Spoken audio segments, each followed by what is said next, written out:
இந்த ரபியுல் அவ்வல் பிறை 1 ஆரம்பித்து இன்று வரை நம்ம பார்த்தோம்னா வாட்ஸ்அப், ஃபேஸ்புக் எல்லாமே ஒரே மீலாது மௌலிதுன்னு இந்த சர்ச்சையாக தான் ஓடுது.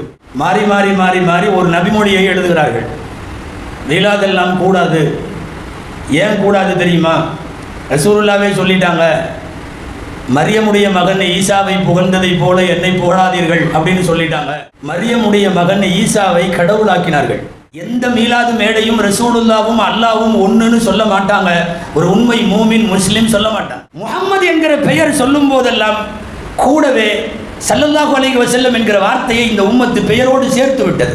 என்ன அர்த்தம் தெரியுமா? முஹம்மத், அல்லாஹ் அவர்களுக்கு அருள் புரிவானாக, அவர்களுக்கு மேல் அல்லாஹ் இருக்கிறான் என்பதை முஹம்மது என்கிற வார்த்தையிலேயே நாம் சொல்லி கொண்டுதான் இருக்கிறோம். அதனால புரியாம சில பேர் சிறுக்கு முறுக்குன்னு எல்லாம் பேசிட்டு இருக்கிறாங்க. மீலாது, அது மீலாது சிறுக்கு அப்படின்னு ஒன்றும் இல்லை. சொல்ற நபர்களினுடைய சிந்தனை தெளிவு குறைவே ஒழிய ஷரியத்தும் கிதாபுகளும் தெளிவாக இருக்கிறது.